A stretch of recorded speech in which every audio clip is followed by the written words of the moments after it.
santri pakai sendal. Belanda pakai sendal, santri pakai sendal dari kayu. Belanda ikut pakai sendal kayu, santri pakai sendal pentolnya satu. Wih, ini perlawanan. Belanda marah.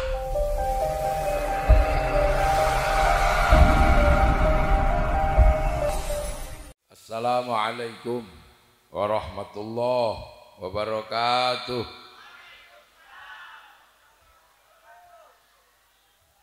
Bismillahirrahmanirrahim. Bismillah, alhamdulillah, wassalatu wassalamu ala rasulillah Sayyidina Muhammad ibn Abdillah wa ala alihi wa ashabihi wa azwajihi wa dhurriyyatihi wa ahli baitihi wa man tabi'ahum bi ihsan ila yaumil qiyamah. Para alim, para ulama, para kiai yang sangat saya ta'zimi, Kiai Haji Abdul Azim Khalil, Raden Kiai Haji Abdul Latif Amin, Kiai Haji Makki Nasir, Kiai Haji Fakhrillah Ashal, Kiai Haji Hasbullah Mukhtaram, Kiai Haji Abdul Wahab Zazuli, para gus-gus dan para dzurriyyah Mbah Khalil yang sangat saya cintai, terutama Gus Karor, mana Allah? Mana tadi Gus Karor? Rakaror. Wow. Rakaror yang saya cintai. Jangan turun. Jangan turun lagi. Masya Allah. Yang saya hormati Kiai Haji Nuruddin Abdul Rahman, Kiai Haji Abdul Muhaimin Makki, Kiai Haji Imron Fattah, Kiai Haji Agus Lukman Hakim, dan para kiai yang hadir yang saya hormati, Ketua NU, jajaran Syuriah, Tanfidiyah, seluruh Banom yang sangat saya hormati, terkhusus jamaah muslimat Nahdlatul Ulama dengan yang dipimpin Neng Mut yang sangat kita hormati, dengan mobilitas Neng Mut yang luar biasa. Alhamdulillah, perempuan-perempuan Nahdlatul Ulama hadir malam hari ini untuk menjadi bagian dari semangat Harlah Nahdlatul Ulama ke-97. Para hadirin wal hadirat yang berbahagia, Nahdlatul Ulama lahir adalah sangat tidak bisa dipisahkan dari Syekhona Khalil Al-Bangkalani. Jadi di Madura ini ada seorang ulama yang menginspirasi pendirian organisasi, pendirian jam'iyah yang hari ini menjadi jam'iyah kaum muslimin terbesar di dunia, yaitu Nahdlatul Ulama, sebuah barisan santri yang lahir tahun 1926 sebagai sebuah organisasi yang dipersiapkan untuk memegang kendali masa lalu dan mengambil masa depan yang lebih baik. Namanya Al-Muhafadzatu 'alal Qadimis Shalih wal Akhdhu bil Jadidil Aslah. Jadi jangan dikira NU itu barang baru. NU berdiri tahun 1926, itu wadahnya. Tapi isinya Nahdlatul Ulama sudah ada semenjak zaman Rasulullah Muhammad sallallahu alaihi wasallam. Sebab Nahdlatul Ulama adalah wadah ahli sunnah wal jamaah. Jadi Nahdlatul Ulama itu berdiri 26, tapi isinya adalah semenjak zaman Rasulullah. Jadi di Nahdlatul Ulama ini ada namanya Ahli Sunnah wal Jamaah. Ya. Makanya prinsip Ahli Sunnah wal Jamaah adalah prinsip yang tidak bisa dilepaskan dari Nahdlatul Ulama. Artinya Nahdlatul Ulama adalah jalan keselamatan menuju kembali kepada Allah Subhanahu wa ta'ala. Jadi ikut Nahdlatul Ulama, insya Allah selamat sampai di akhirat. Itu Nahdlatul Ulama.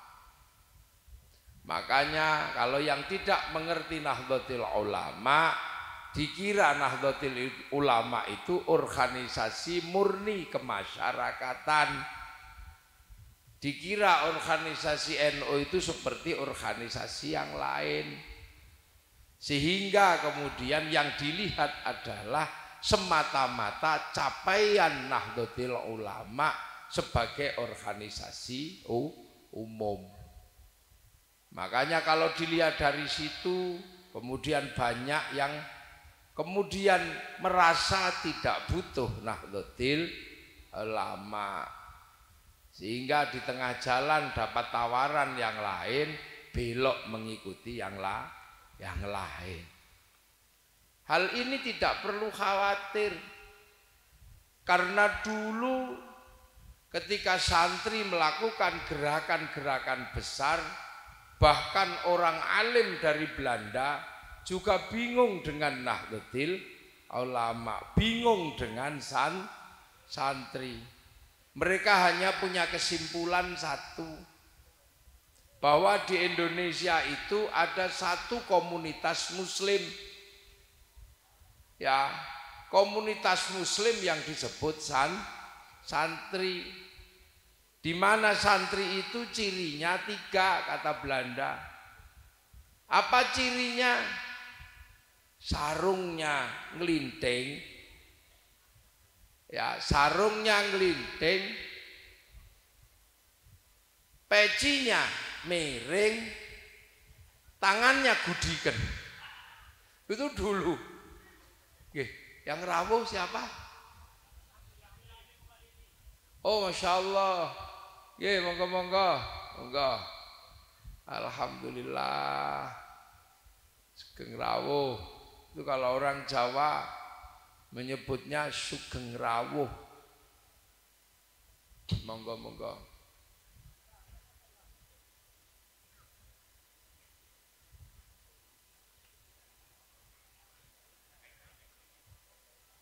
Monggo.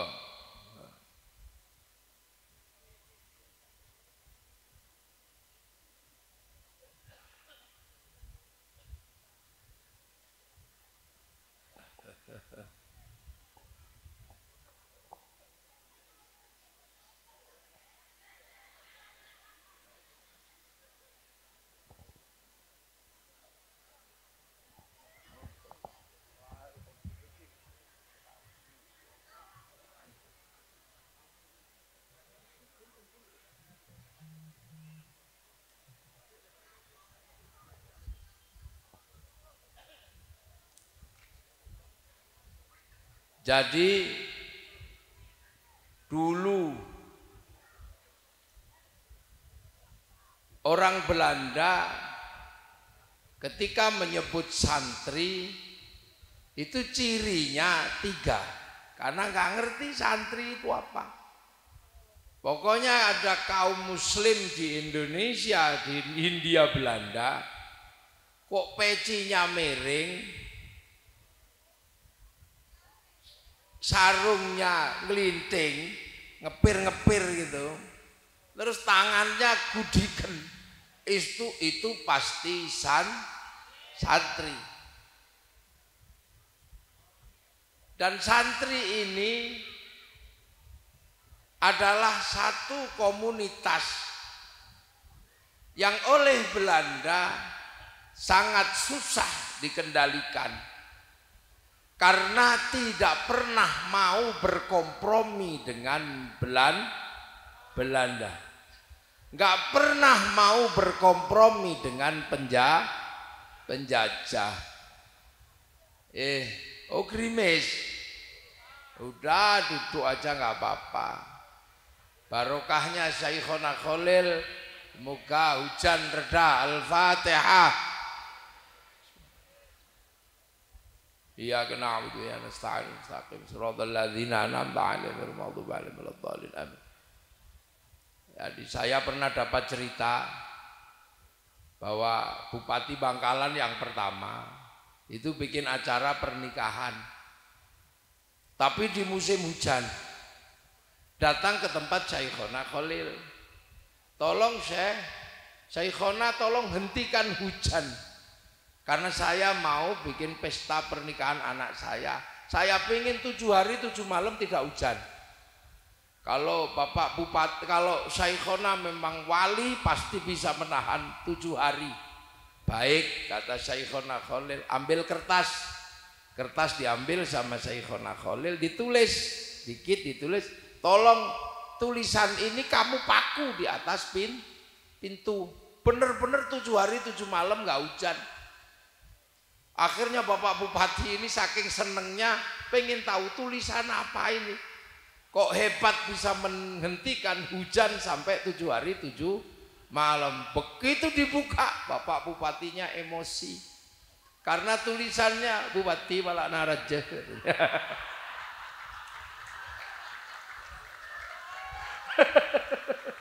Lah ini demak ya. Loh itu makanya insya Allah ini gerimis saja itu ya hujan lah ya. Jadi kenapa? Karena santri ini, kata Belanda, track recordnya itu sangat tidak bisa diatur dan tidak bisa dikendalikan oleh Belanda. Diatur apa saja sampai akhirnya santri ini melakukan pemberontakan yang melibatkan dari seluruh Jawa, bahkan sebagian besar Sumatera sampai di Madura, dikenal dengan pemberontakan Diponegoro, perang Sabil. Akhirnya Belanda kalah kabut. 2 juta gulden habis. 200.000 tentara terbaik Belanda habis. Kenapa? Karena perang melawan Diponegoro. Santri Diponegoro adalah santri. Buktinya apa? Diponegoro punya tasbih yang sampai sekarang masih ada. Artinya Diponegoro bukan hanya seorang santri semata-mata, bahkan pengamal thariqah dalam kehidupannya sehari-hari. Akhirnya Belanda sudah deh, kalau kayak gini bangkrut kita. Santri ini nggak pernah bisa dikontrol. Akhirnya ada seorang politisi Belanda namanya Van de Venter mengusulkan kepada Ratu Wilhelmina di Belanda. Diusulkan pada Ratu Wilhelmina, Tuan, kalau tanah Hindia Belanda ini terus dijajah dengan kekerasan, kita akan mengalami kebangkrutan. Kita akan mengalami kebangkrutan besar. Karena apa? Dipelopori oleh santri, kita tidak bisa lagi mengendalikan para pemberontak di Hindia Belanda. Terus apa usulnya? Bagaimana kalau dirubah dari penjajahan yang bersifat fisik ke perubahan yang bersifat pengetahuan? Artinya apa? Orang Hindia Belanda mesti dididik dengan sekolah cara-cara Belanda. Akhirnya Belanda mensetujui Ratu Wilhelmina bahwa anak-anak Hindia Belanda harus disekolahkan dengan standar ilmu Belanda. Nggak bisa dijajah secara fisik, bisa dijajah secara pengetahuan. Akhirnya Belanda mengizinkan anak-anak sekolah. Politik Belanda ini dikenal dengan nama politik etis. Dan politik etis inilah yang menyebabkan anak-anak Nusantara bisa sekolah. Tapi apa dinyana, apa disangka, santri tetap melakukan perlawanan dengan Belanda dengan satu semboyan yang sangat terkenal, man tasyabbaha biqaumin fahuwa minhum. Jadi sebelum yang lain-lain hari ini pakai semboyan itu, santri sudah lebih dulu bersemboyan man tasyabbaha biqaumin fahuwa minhum. Wah, akhirnya ternyata santri tidak mau sekolah di sekolahan Belanda. Kurikulum Belanda patah oleh santri. Bahkan akhirnya perlawanan itu menjadi sangat keras. Belanda pakai baju jas, santri pakai baju biasa. Belanda pakai celana, santri ngelawan pakai sarung. Belanda akhirnya bingung.